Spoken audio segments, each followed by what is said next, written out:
Hello, everyone. Welcome to UMD Media's weekly show, the H Panel. The H Panel comes every week on Fridays this time.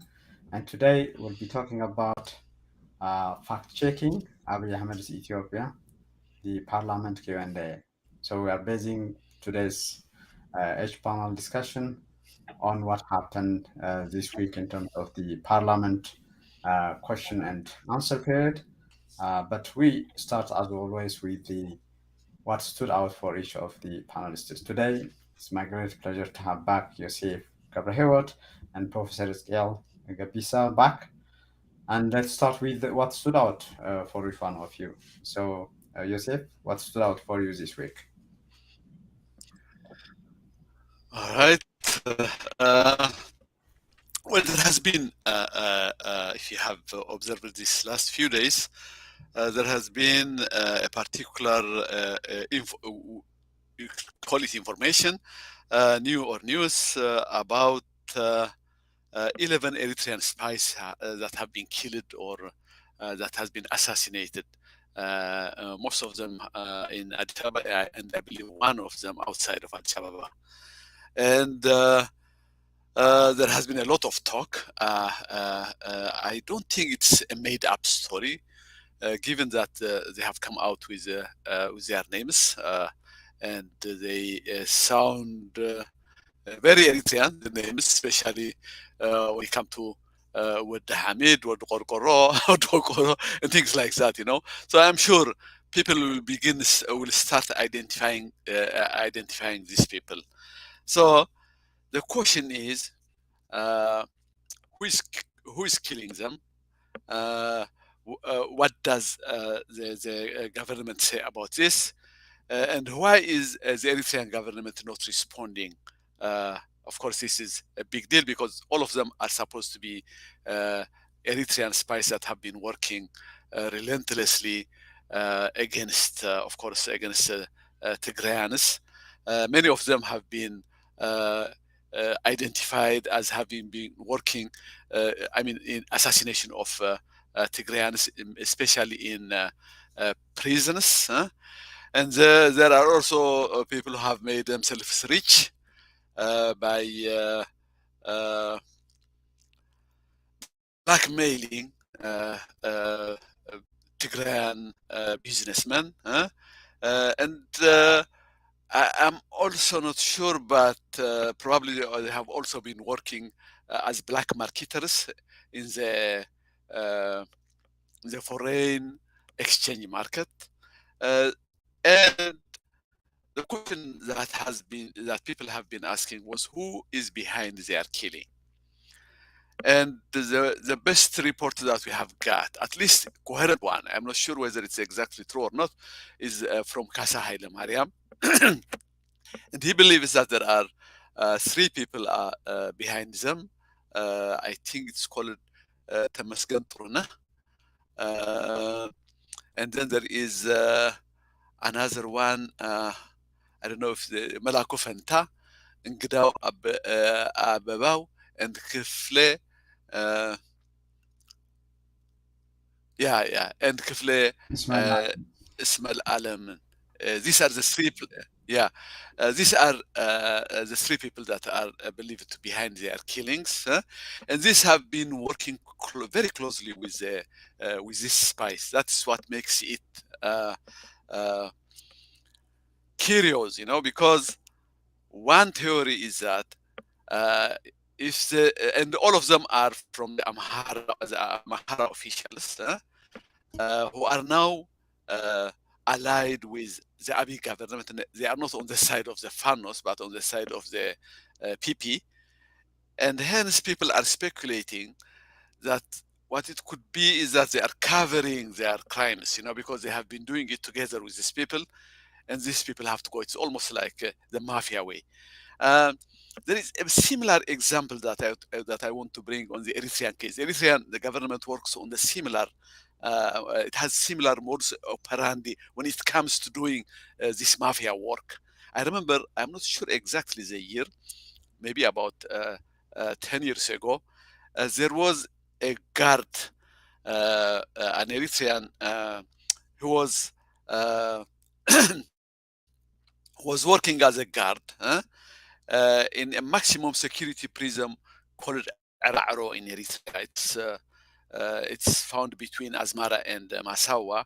It's a very hot area, and that is where the dignitaries, the G15 dignitaries, are made up of generals and ministers, and also journalists. That was the place. That was a maximum security prison where these dignitaries have been imprisoned. And nobody knew exactly what was happening to them until one guard escaped and made it all the way to Ethiopia. This was during the time of EPRDF. And I remember there was an interview, a very chilling interview, on how things work in Eritrea. And when they asked him why did he want to escape now, he told them this: that the guards, all the guards in that Ara'aro area, they knew that eventually they will be eliminated, precisely because they knew too much. Imagine, the first time I heard this story, I was not expecting it. I mean, I knew that Abiy was terrible, but I didn't expect this answer. He was literally saying that after working as a guards in that area, they almost lived a monk-like existence. They were not even the guards were not uh, even allowed to go to Asmara because they could tell somebody. So for years they have been isolated in that prison area, and eventually they knew that they will be killed. So now the question is, does the Eritrean government know what's going on? I mean, in regard to this 11, is the Eritrean government behind it, or is it too weak at this moment to complain about this thing? So that has been uh, one of the things that I have been really curious about in the last week. Thank you, Yosef. Professor Scale? I guess what stood out for me is the operation in Western Ethiopia and Western Oromia, conducted by the Oromo Liberation Army. This week, uh, there was a heavy fighting in Wallagga or Western Oromia. The OLA, or the Oromo Liberation Army, was reportedly sweeping across the three zones of Wallagga, Kellam Wallagga, East Wallagga, and West Wallagga, and making um, gains territorially, that is, forcing government officials in several districts to leave their posts, freeing prisoners, and taking control of major cities such as Dambidolo, Gimbi, Dambidolo in west in Kellam Wallagga, and Gimbi in west Wallagga, major cities to be honest, and of course Gambela, jointly um, attacked by the OLA and the Gambela Liberation Army forces. They also took control of smaller towns or significant towns such as Muggi in Kerala Wallagga, and Inango and Ganji and Mandi in western Wallagga. Cut off the communication between Gimbi and Nakamte. Both are in West Wallagga zone and East Wallagga zone. And of course, several other operations had already been conducted in the northern part of what used to be Wallagga, which is Horogudru. So OLA is now in control of a significant portion of Wallagga, but they continued their operations, and yesterday they also made some attacks. This is not the first time that they attacked in West Shawa. They attacked it and taken control of territories in West Shawa, but they also added that today that it seems that the OLA is consolidating its control over the territories it had captured and is capturing in in West Shawa as well. So this operation, for people who do not understand the geography of it, extends about 500 kilometers from from Gambela to West Shawa near Ambo is about 500 kilometers. The operation took place in all of these places. Now, this is what happened, but what does that simply mean? At least three things. That the attacks were coordinated. It's operations that led to the attack of multiple cities in operation. It occurred at the same time between 6 a.m. and 6:30 a.m. in multiple cities. The operation was designed to minimize collateral damage because residents were told not to leave their homes after they had spent the night in their homes. So the attacks occurred before people went out to their work, to their businesses, and to other engagements in the towns. So it was a coordinated multiple city operation. As is, that is important that an armed group could carry out such a coordinated attack itself is significant. And the third thing is that it looks like it is strategic, that it has some strategic goal. It's been admitted by government officials that the OLA forces were in control of a significant portion of Oromia in the countryside. They did not have major control of major cities or towns on a permanent basis, but they do have control over rural areas on the countryside. This is demonstrated by the fact that district administrators, the Warada administrators, were not in their posts. They had left their posts. They were not paid for a number of months right now, like beginning in April. Maybe that's one of the reasons that the OLA fighters were maintaining some upper hand in the countryside, because the government officials who were unpaid for many months were probably cooperating with them. But it is strategic in the sense that multiple cities were in a coordinated manner attacked on the same day. I'm sure that there is political and strategic goal in these operations.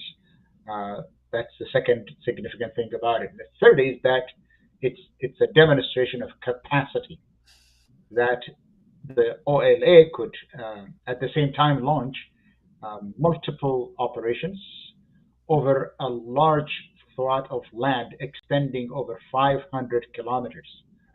It shows capacity and reach and coordination. And I think that itself is significant that this has happened.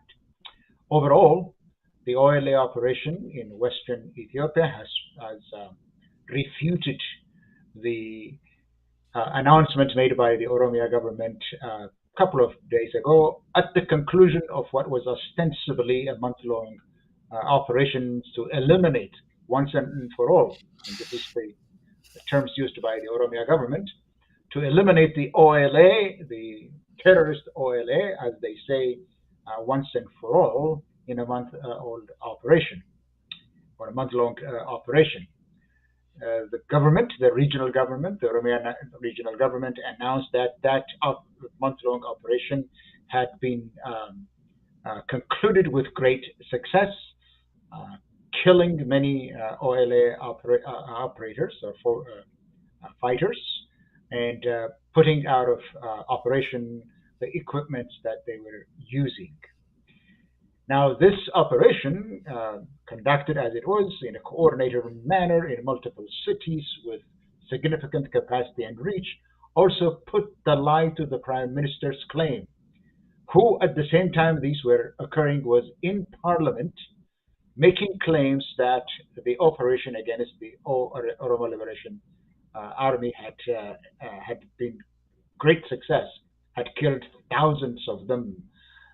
They had thousands are killed, thousands more are coming, and they will also be killed.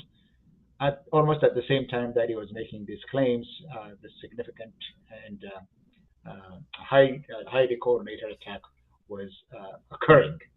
So that stood out as a significant news item to me this week. Great. Thank you, Sgal. So let's go to the topic of the day. You mentioned about the Prime Minister was at the Parliament this week, and he was there, I guess, for close to 3 hours, and he was talking. I think obviously for our audience, we have to mention that he receives questions in advance. Some people are saying maybe 5 weeks in advance, and he was responding to these questions well prepared and so on. So what we'll be doing is maybe your take on the Ethiopia he reported on, including what Isgail just mentioned, what was happening in Wallagga, Gambela as he was speaking is totally different from what uh, he said about that. So, what's your take on what the Q&A session, how it went, Yosef? Well, uh, uh, the reality on the ground, and what he was talking about is the discrepancy between the two. As in every other interview that he has that he has done from the beginning up to now. That's what we always see, not only security-wise, as Hiskiel has been mentioning. There is all this going on in Western Wallagga, but he would rather tell us that everything is okay. And I don't think there is anything new in the way he was responding. He's especially when it comes to the economy, for example. There was the reality between what he was claiming, an astounding success. He said that it even surprised him and his officials, let alone others. The progress that they have, that Ethiopia has economically made. I don't know, during 2 or 3, 4 years in his reign. Now the question is, no one believes what he says. Not even the people, not even these people that we are looking at, even at the parliament. I don't think they believe whatever he said. I don't think the Ethiopian audience also believed what he said. So to me, the question has been, he has been a profuse liar, from the very beginning up to now. To me, the most important question is, it lies with the audience. The audience is, I don't think most of the audience, they don't give a damn whether he's lying or not. I don't think, in some cases, a certain part of the audience, the ones that support him, for example, they want even him to lie. So it's not something new. They are not expecting truths from him. So what are they expecting then? That is the question that really comes, because it's not that they don't know the difference between, for example, the economic progress that he was talking about and the reality on the ground, which is a total mess economically. Ethiopia right now is in a total mess. But when it comes to the fact that they want to know, for example, let me take, for example, the Amhara nationalists. The Amhara nationalists wouldn't give a damn to the lies when he talks about the economy. But they are very much aware to the facts that concerns them. Take, for example, what Desalegn said in, you remember that the question that Desalegn am I getting his name right? Desalegn. Chane, yeah. Dr. Desalegn Chane, What yeah. was his Chane? Dr. Chane. Okay. When he talked about, his main concern was that he talked about the brotherly, the Eritrean brothers, and of course the Amharas. His fear was that both of them are being isolated. That was his fear. That was his main concern. And when it comes to that, all the, his Amhara audience, the Amhara nationalist audience, really want to know the facts at this point in time. So it's not that my point. It's not that they are oblivious of facts, but they are only concerned is when the facts infringe on their interests. For example, in this case, why is he so much concerned about the Eritrean brothers? Precisely because isolating Eritrea. Yosef, if we can play that, and for our audience, for non-Amharic speakers, if you can also translate that, that would be good. Let me play that question. To give a background, the Desalegn Chane is an MEP from the NAMA, the National Amhara Movement. So it's an opposition party elected in the last election to the parliament. So let's hear what he had to say. በመቀጠል የተከበሩ ዶክተር ደሳለኝ ጫኔ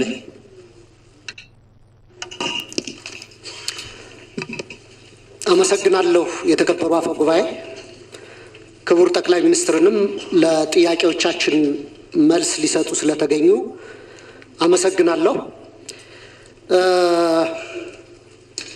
ወደ ጥያቄዎች ከመሄዴ በፊት እኔም በአንዳንድ ጉዳዮች ዙሪያ አስተያየት እንድሰጥ ይፈቀድልኝ። አንደኛው ጉዳይ ክቡር ጠቅላይ ሚኒስትሩ በትኩረት እንዲይዙት የምፈልገው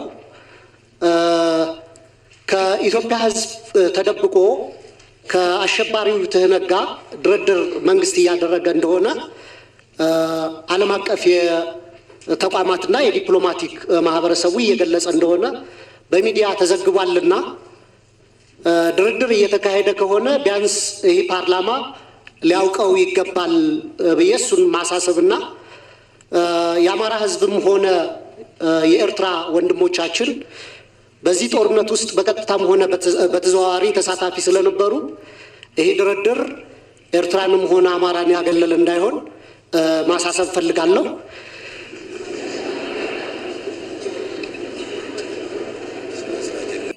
Yeah, that's what the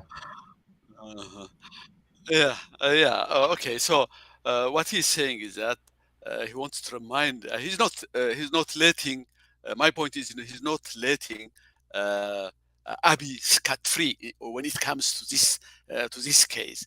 He's telling him that since both the Eritrean brothers, as he calls them, and the Amharas have been participating in the war, it's not fair to sideline them or to leave them out of the negotiation that's going on right now. His main concern is that these two parties will be left out of the negotiation. Now, why is he so much concerned about that one? It's clear. Isolating Eritrea at this point in time means isolating Amharas, at least the Amhara nationalists. So what he's doing is, what he is trying to do is, he knows exactly what's happening to the Fanos in the Amhara areas right now. He knows the reason is the connection that they had with Eritrea. And he knows that if the link between the Amharas and the Eritreans is severed, then both of them will be weaker as a result of that. And he doesn't want to do that. It's not, as he said, that he loves Eritreans or he loves Eritrea or that he loves Isaias Afwerki, as he calls them, brothers. I don't think there is any love in that regard. But all that he is concerned is, at this point in time, isolating Eritrea and isolating Amhara go hand in hand together. And now we have to look carefully at how Abiy responded. He simply ignored that part of Eritrea, and he only responded to the Amhara to the Amhara part. He went all against the Fanos, but he didn't say anything against Eritrea. It reminds us again of what Jawar has been doing. So it means that the Abiy government doesn't want to totally sever off its connection with Eritrea. It only wants that connection, it wants it by bypassing the Amharas. It has to be direct with the Abiy government. So it has to remain only with the Abiy government. Doing that, it's not only weakening the Amharas, it's also weakening the hands of Eritrea. But it also needs Eritrea at this point in time, because without Eritrea, it believes that it cannot contain Tigray. So the table, when it comes to the relationship between Abiy and Eritrea, the table has been overturned. How? At this point in time, Eritrea is what needs the Ethiopian help. That needs the Ethiopian help. The fear in Eritrea is once it has been isolated, Tigray will attack it. That is the fear that's going on in Eritrea now. Now, Abiy is saying to Eritrea, I will not be part of that conspiracy, call it. The regime change. He's not that he will not be that will not participate against against the Eritrean regime together with the Tigrayans. But that is not enough for Eritrea. So we are seeing the shift in the power balance. The power balance between Eritrea and Ethiopia is going on the Ethiopian side. But at the same time, it wants Eritrea to be there to continue the encirclement of Tigray because it wants to contain Eritrea. The position that Jawar took before was exactly parallel to this one. Anyway, since I'm talking about Tigray and Eritrea, let me go to another part of this riddle. If you have noticed, Dr. Debretsion had also an interview recently with journalists, and he again came up with 5 preconditions, or rather 5 points, 5 issues that will not be part of the negotiation. He kept stressing those 5 parts. Those are the referendum, keeping its own army, that it's not going to be disarmed, keeping its territorial integrity, which means there is no negotiation when it comes to Western Tigray, and then, of course, the unfettered humanitarian access and accountability on the genocide. Now, here is a problem that is evolving in Ethiopia right now. There is a peace process going on, and there is these conditions that has been set by Dr. Debretsion. There is also a particular question that have been asked to Abiy at one point. I don't remember the guy, but he asked him if there is a roadmap. If there is a roadmap for a change, whatever kind of change that is coming to in Ethiopian leadership, or if Abiy intends to continue as the main leader, as the only leader. In Amharic he said "ታሻግረናለህ ወይ," something like that. So to me, Abiy didn't respond directly to this question again, but all the responses that he follows up point to one thing, that he is the roadmap himself, that Abiy himself is the roadmap. Now, what I'm mentioning is I'm trying to imagine a compromise between these two positions. Abiy being the roadmap himself, which means that he's not gonna live. He's not gonna. Uh, uh, there will be no compromise when it comes to his power as the Prime Minister of Ethiopia. That he intends to remain the Prime Minister of Ethiopia for years to come. That is what is meant by him being the roadmap. And on the other hand, we see these conditions put by Dr. Debretsion. Now, imagine an autonomous, an autonomous Tigray or a federated Tigray in the real sense of it, or even a confederated Tigray. That kind of Tigray will have no position within the Ethiopia that Abiy uh, has told us will follow. So, as I have pointed before, a number of times, to me it becomes a riddle. How do you create a compromise between these two positions? The only way you could come up with it only if Abiy intends if Abiy is going to remain in power, then either he will have to let go of Tigray, or if Tigray is going to remain an autonomous part of Ethiopia, Abiy somebody has to let go Abiy. So I don't see any compromise in these two. So the peace process that that so many people are talking about will come to a dead end as a result of this irreconcilable two opposite points. That's what I felt at the end of this interview. Okay, thank you, All right, we Yusuf. can stop here. Thanks. Still, you can reflect on Yusuf's points if you wish, but you have been repeatedly framing Abiy, the persona, Abiy, how his thought process, if any, how that works, and so on. So, my first question to you is there anything that we can learn from what his session on Parliament this week was, or does it fall into your usual framework?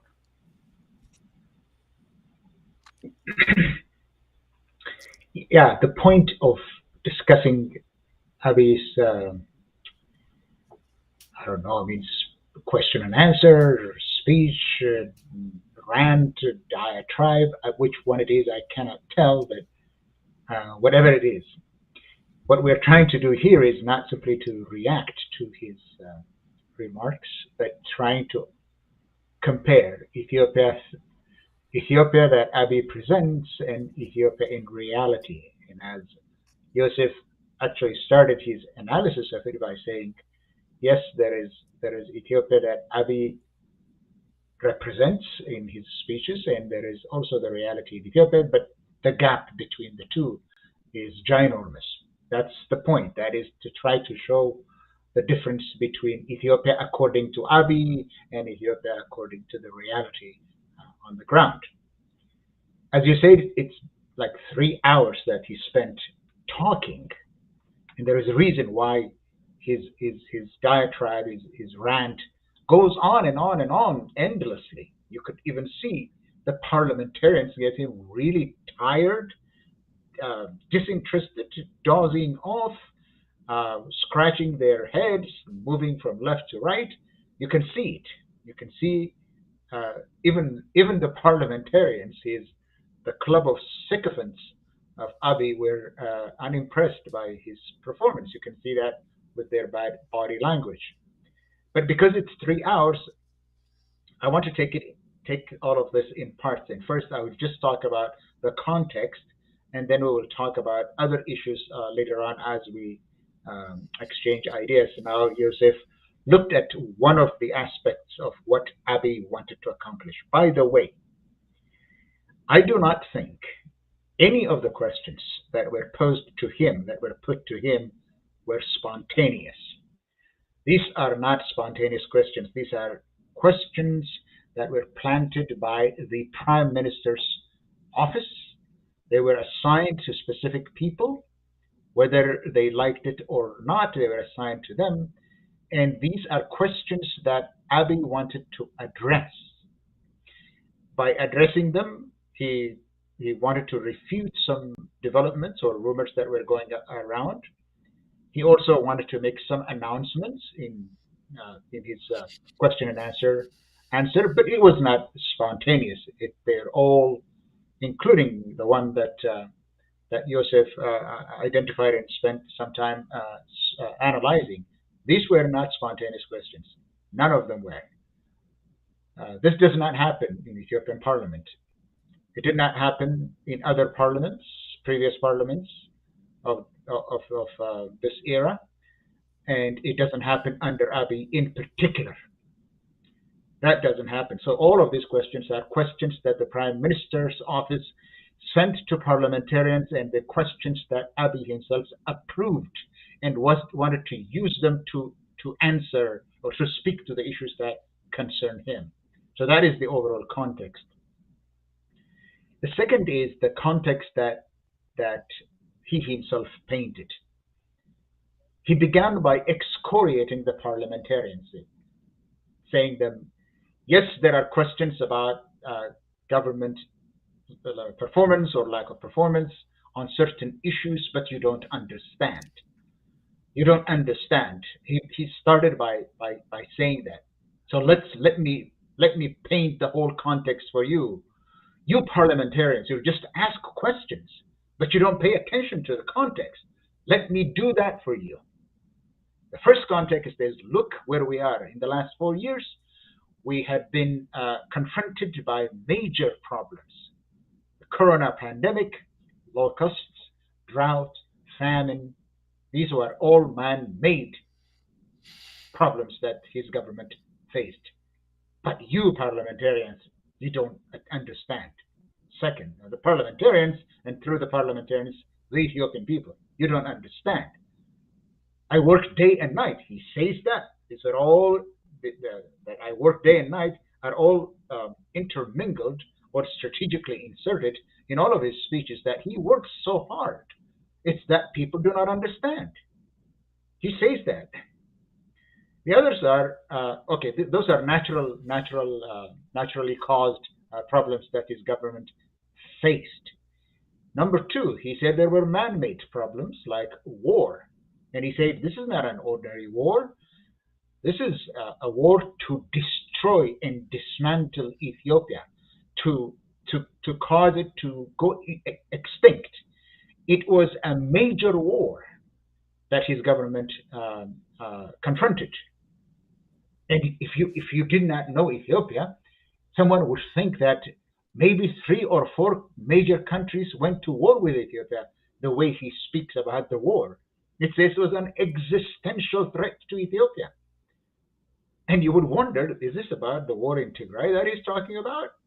It's just a smaller region, even smaller than other regions in Ethiopia. But he begins by that. He said, you don't understand.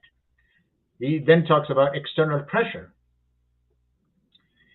His conclusion about the overall context for this, the benefit of the parliamentarians, who the stooges right in front of them, who do not pay attention to world events and natural processes and external pressure, he says, all of this we faced, but we came out triumphant. We saved a country. We were caught off guard, but we saved a country. That's where he starts. By excoriating parliamentarians, but then saying that I came out saving a country. Understand this. And then he's setting the stage for the remainder of his parliamentary diatribe. He goes on to answering the questions. From then on, you see vintage Abiy. Vintage Abiy, the unabashed liar, man that doesn't care anything about truth or facts, a psychopath who has no qualms insulting the intelligence of the parliamentarians and everybody who listens to him. Even foreign ambassadors who fill the gallery, and he keeps lying with absolutely no qualms, no respect for a scintilla of truth. He keeps on going on, uh, as someone who revels in listening to the sound of his own voice. He keeps talking. Apparently, he does so. You asked me, Getachew, that you talk about him. Yes, exactly that's what it is. The guy loves the sound of his own voice. He wants to listen to himself, and he kept out for 3 hours. But he talked about only a few things. I'll get to that, the substance of it later on. But the circumstances that so that people understand the kind of man that is leading Ethiopia. His speeches, answering mainly only for 4 major issues that he himself chose, the answers were shrouded with anecdotes, vignettes, folk stories, narratives, and the newest idea that he is fascinated with. The man has a problem. He wants to be appreciated every single day, that he knows his stuff. So he gets fascinated by new ideas, and he has this internal urge to speak, to impress people, so that in return they also are impressed by his performance. So you see all kinds of examples, stories, vignettes. He says one thing and goes on a rant, goes on explaining stories for 20 minutes. It's something that he could simply factually address, but this is his tactic. He mesmerizes you with stories, and then you lose track of what he is saying. And at the end of the day, everybody comes out impressed by what he had said, even though he had addressed none of the questions head on. But that is his tactic. He was acting as a person that's sitting up there on the rostrum. He was acting like a teacher, sometimes like a philosopher, sometimes like a trainer, sometimes like a social critic, sometimes like a moral crusader, and sometimes like a father of a nation. That's what you see. This is from his style. All of this is also designed to answer questions he himself planted. So his setting of context ends with this invidious comparison of Ethiopia to post-war Germany, to post-Korean War South Korea, and to post-communist Russia, Russia post-communism. That Ethiopia is at such a momentous occasion, just like Germany after World War II was devastated, but Germany rose from the ashes and became a great country. South Korea rose from the ashes of the Asian theater, the War of the Asian Theater, and of course also the Korean War, the devastating war that left Korea divided. But South Korea rose from the ashes, and look at South Korea today. Third, look at post-communist Russia. At the end of communism of the Soviet Union, Russia was in the doldrums. Russia was in the quagmire of economic catastrophe. But he says, look at Russia today. The point is that he saved the country, and the country is on the path to prosperity. That's the context. Then he talks about 4 reforms, but I will stop here. 4 areas, not reforms, but 4 areas, substantive areas that he addresses. One is, what happened to the reform? Are you still a reformist government? Second, how is your government performing? Third, is there a negotiations for peace with Tigray? And finally, an appeal to Oromo supporters. Why he's doing, I will not get into that, and I will not get into the substance, but even the way he sets the context itself tells you the kind of leader that Ethiopia is being led by. Great, thank you, Osgal. That maybe brings us to the final one. Final thoughts, and with the same framework. And yesterday, I mean, I don't think it's advisable to show it here. A graphic video was circulating after the OLA attack in Gambela. Civilians live were being killed by the forces, the government forces. And with the OLA development and what Abiy is saying, final thoughts from both of you. Yosef, what is your final thought for today? All right. Here is my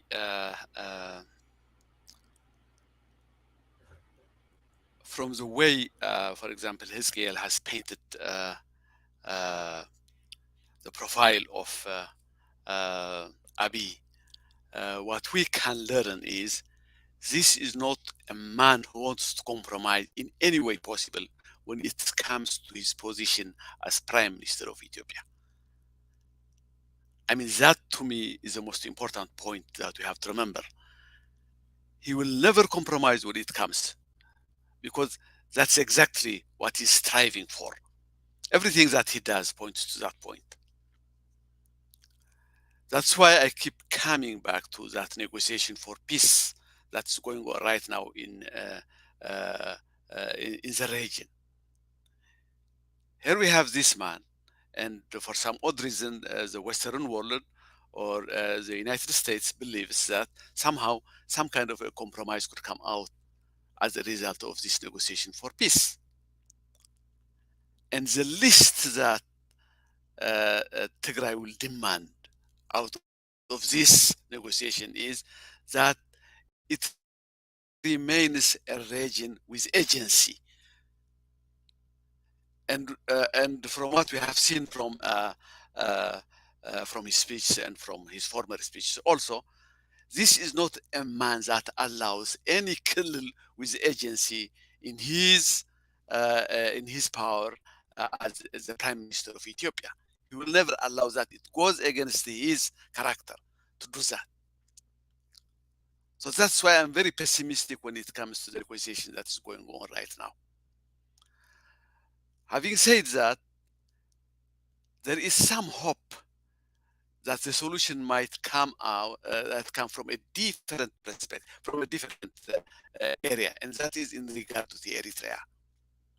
It seems to me that when it comes to Eritrea, a consensus is building up around that region. They are not the various forces around the region are not willing for the Isaias regime to go on as it has been doing for the last 20 years. It has been a spoiler in that area, and especially after the war, after this war, many of them have come to a consensus that this guy has to go if the region around that area is to regain some kind of peace. For example, the new Somali government doesn't want him. And when it comes to the Eastern to Eastern Africa, it's believed now that Nairobi and Rwanda and Uganda don't want him. They want him to go. And when you go up to the north, Southern Sudan, Sudan, and Cairo also wanted him to go. So there a certain kind of consensus is being reached at this point in time. I believe there is also a hand behind it. It could be the Western hand, that this guy has to go. In addition to that, we come to the US. After the war of Ukraine, they now believe that if Russia comes out of this, I mean, of the Ukraine war stronger than it had been before, then the likelihood that it will get a base in Eritrea is great. And I believe that the Americans don't want to wait until that point in time. So it seems that the Americans also would like him to go. One of the things that happened last week was there was a symposium, a Zoom symposium in Washington, and Stephen Seawalker, the guy who is the chief of mission in Asmara, Eritrea, right now, I think he's charged affairs, and he came out strong against the Eritrean government. Imagine, he participated in a symposium organized by the opposition in diaspora from Asmara. And this guy has been defying the Asmara government and coming out with strong opposition even when he was in Asmara.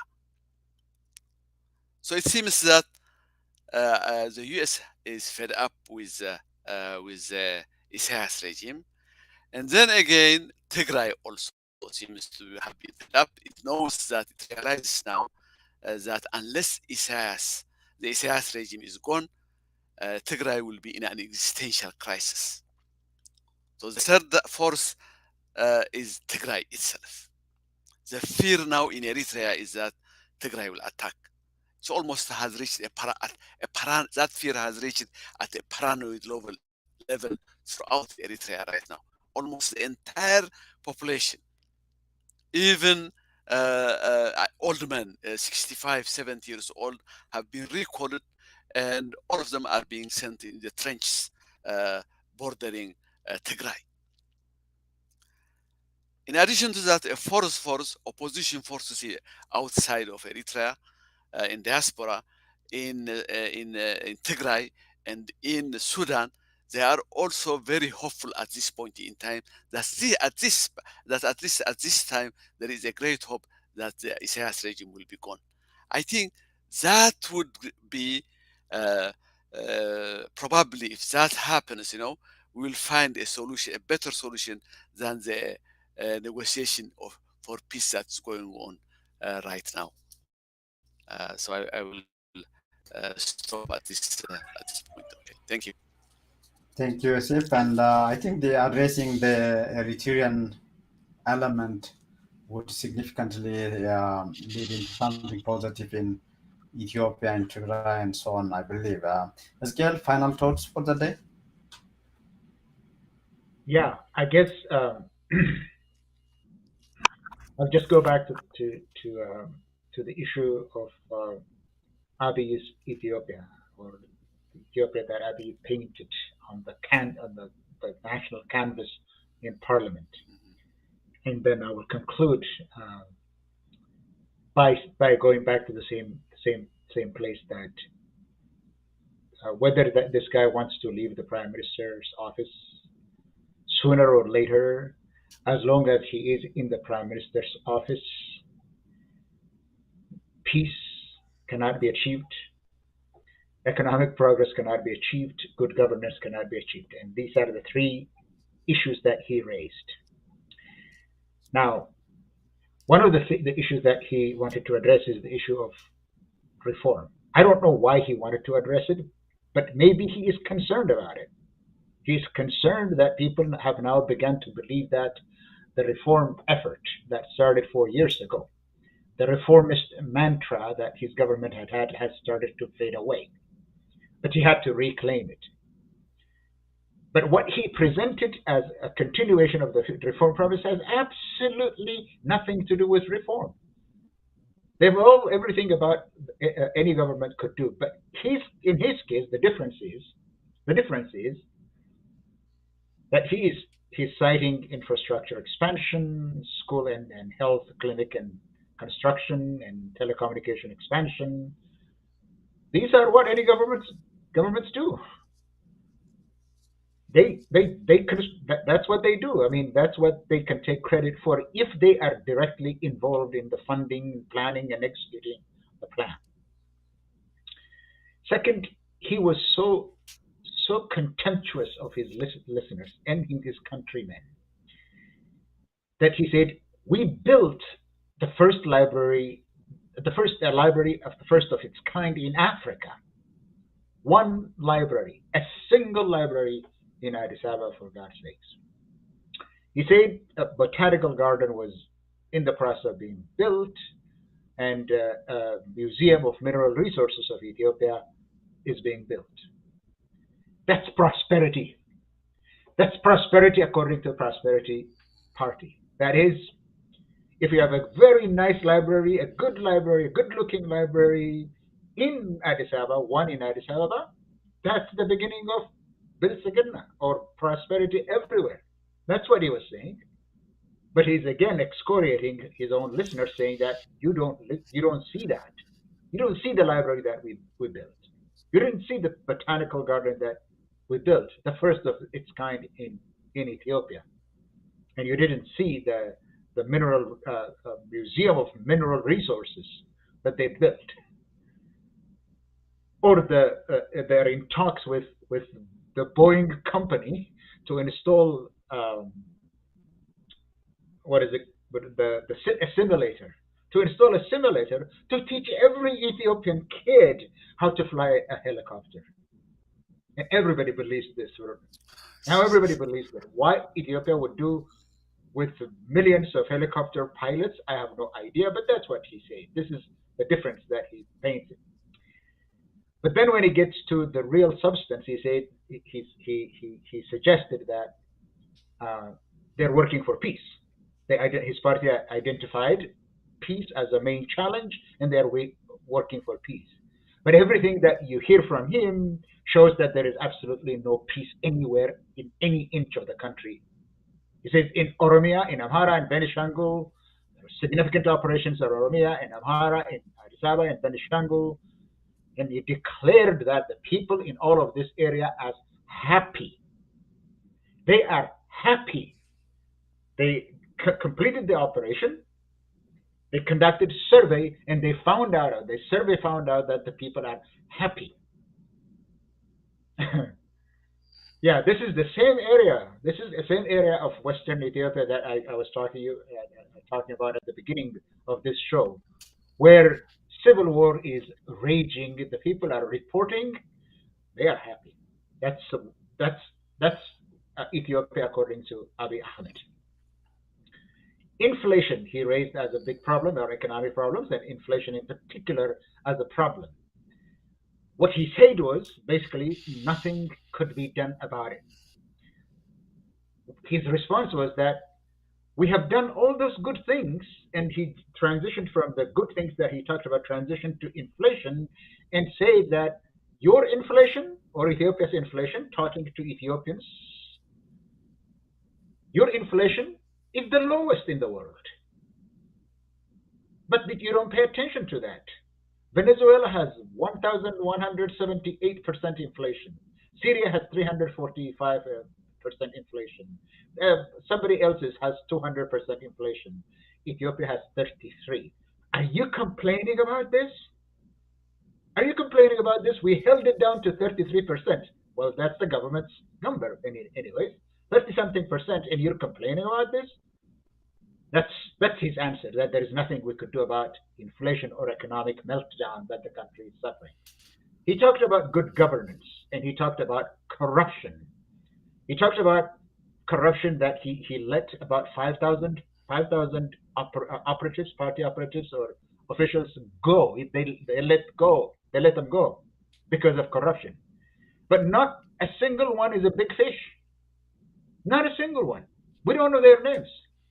Maybe they have let go 500 undesirables at the lower echelons of government, but not a single thief or burglar that is the Prosperity Party was caught or accused of any doing, even though we know that the land in Ethiopia is being sold every day by government officials, that they have amassed millions and billions of dollars.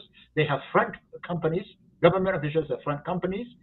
We know all of this, not one big fish. But maybe the lower ranks have been let go. He talked about the crackdowns in the Amhara region, saying that these were all deserters from the battlefield who were dealing in marijuana, committing rape, abducting children, and engaged in highway robbery. That's what he said. He justified the imprisonment of activists, the media journalists, and he said they are all criminals who were engaged in lèse-majesté thing. For God's sakes, he said that they are in prison because they insulted him.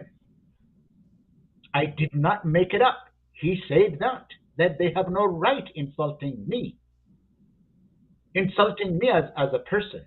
That's what he said. That's why they are in prison. He justified the journalists more than the journalists, and comparing it to 100 journalists that were imprisoned in the United States of America. I live here in the United States, and I haven't heard a single journalist being imprisoned for spreading false rumors or insulting the president. I haven't. But he said it from the restaurant, the high chair of the prime minister in parliament. He said that. And of course, he announced negotiations. The negotiations with with Tigray. He said a committee has been established. Um, but of course, the rest of we have talked about, and Joseph had talked about at length. I don't need to go into that. But he made that announcement that negotiations are about to start. He again took about 30 minutes talking about the desirability of peace. And then he appealed to the Oromo. That question was not spontaneous. The question about it's now your turn. It's all planted because he wanted to appeal to the Oromo. He is in trouble. There is no peace. There is no good governance. There is no solution to the economic problems that they're facing. So he has to politically appeal to the Oromo. The same man who was sitting on that chair in parliament, denigrating the Oromo Liberation Army. The same guy that dismisses the OLA on one side of his mouth was appealing to Oromo sensibilities, seeming to defend the Oromo against the nonchalance of the Balderas buttheads, while his forces were firing live bullets at innocent civilians in Gambela and other places in Oromia. While doing the same thing, he was trying to appeal to Oromo sensibilities. They're saying, I'm defending you against these Balderas guys. That's what he did. And this is what Ethiopia has. A psychopath in the Prime Minister's office, man that has no respect for truth and facts, is in the Prime Minister's office and has absolutely no qualms repeating it in front of parliamentarians, in front of the Ethiopian people, in front of the diplomatic corps that was sitting in the galleries of the parliament. That's the sad thing about Ethiopia. That that a madman like him is leading Ethiopia. So yes, the issue of peace he's not committed to that. The issue of addressing economic issues, he's not committed to that. Every issue that he raised, he's not committed to any one of them. He's only committed to maintaining his own power by any means necessary. That's how I concluded. That's what Ethiopia has. Thank you, Skill. Thank you both. I think contrasting the US. Just one word. Okay, Can I say I one will give. sentence? Okay, go ahead. All right. Okay. It's just that when I look at Abiy and Isaias, it's not simply that they are dictators. If it had been only that, probably the nation could have tolerated them. But I mean, their respected nations could have tolerated them. But that they are incompetent in every sector of the government. The one that Scale has been mentioning has been the economics, for example. It's the same way in Eritrea. There is not a single sector in Eritrea that has developed in the 30 years of rule in Eritrea. So we have there are a number of dictators. For example, Pinochet of Chile. He was a very authoritarian regime. He has killed so many people in Chile, but he left the country at least economically in a good place. So that has been the problem. And now it's not only that these people are cruel, but they are dumb at the same time. They are dumb. And this has been the biggest problem in both Eritrea and Ethiopia. And I believe, sadly, unless the Western world changes its mind in regard to Abiy, we are facing really a big problem in Ethiopia. In the case of Isaias, I think there is a shift of opinion, but I don't see that kind of a shift of opinion when it comes to Abiy. Hopefully that will happen, and that will be the beginning of the end of Abiy. That's all I want to say. Thank you. Thank you, Yosef. I think the difference also lies on how the US in Asmara, US in Addis, London, Brussels, Washington, their presence in Addis and Asmara is totally different in terms of how they view their partners in the palaces of Yeah. these capitals. Thank you for your insight, and we'll get back to this as usual. And good night from here. All right. Thank you. Before we close today's show, I want to announce 4 shows that are coming up starting tomorrow, 2 in Tigrinya and 2 in English. So the first one is, tomorrow, ምስ ወልደ ጊዮርጊስ ገብረ ህይወት ሚድያን ጋዜጠኝነትን ብዓይኒ ረብሓን ክብርታትን ህዝቢ ብዝብል ምስ ጋዜጠኛን ናይ ያበለ ሚድያ ቅድሚኡ ደሞ ናይ ኣክሱማዊት ሚድያ ወናኒ ወልደ ጊዮርጊስ ገብረ ህይወት ክንዕልልና ላይቭ ሕቶ ክትሓቱ ክንዕድመኩም ኢና ስለዚ ኣብኡ ላይቭ ስልኪ ኣትዮም ክትሓቱ ሓሳብኩም ክትቡ ክንገብር ኢና እቲ ሚድያ ትሕዝቶ ብዮምዲ ሚድያ ጥራሕ ኣይኮነስ ፍልይ ብዝበለ መልክዑ ብያበለ ሚድያ እውን ላይቭ ክመሓላለፍ ክንገብሮ ኢና ፅባሕ ማለት እዩ እና ሚድያን ጋዜጠኝነትን ብዓይኒ ረብሓን ክብርታትን ህዝቢ ብዝብል ፅባሕ ቀዳም and on Sunday this is the episode 2 Horn Peace and Conflict Thermometer with Shuttle Trombol. So Sunday you should tune in to this program, and as we started with the first episode, we are accepting your questions. So we have received some questions so far, but feel free to send us your questions that will be addressed by Professor Shuttle Trombol. The email to use, I will show it here. So you can use this email to email us your questions and we'll address them. So anything with Horn, Peace and Conflict, send us to umd.media.2020@gmail.com. That is a Sunday show. Then on Monday, Miss Dr. Solomon Mazgabu, Tigrayn ቀይሕ ባሕርን ካልኣይ ክፋል እዩ ዘምለጠኩም ታሪኹም ቀዳማይ ክፋል ለመሓላሊፍና ነርና ኣብኡ ደሞ ዮሴፍ ገብረ ህይወት ኣብ in depth with Joseph G ወይ ከዓ ብትግርኛ ዕምቆት ምስ ዮሴፍ ገብረ ህይወት ብዝብል መልሲ ዝሃበሉ ነይሩ ዮሴፍ ገብረ ህይወት ፓነሊስት ሓውና ኣብዚ ሕዚ ዝረኽሞ ማለት እዩ ሰለሞን ንኡ ግብረ መልሲ ወይ ከዓ መብራርሒ ሶኒ ሒዝና ክንመፅ ኢና ስልኪ ክፍቲ ክንገብሮ ኢና ሽዑ እውን ሶኒ ምሳና ፅንሑ ካብኡ ቀፂሉ ረቡዕ እንግሊዝኛ Miss Elko van der Maat. He's a professor from Leiden University. He has a seminal work, a very interesting work, Genocidal Consolidation, Final Solutions to Elite Rivalry. Visible Hafola, 1950 to 2014. He took this data on mass violence in different countries and how genocidal consolidation of power has been at play. So I'll be talking to him live on his paper and on the data he used, and maybe on how that framework, at least for me, has played well. When I asked him to come over to UMD Media, it was August last year, and he was on vacation and we didn't follow that through. And I was interested in that framework because I saw it happening on what was happening on Tigray.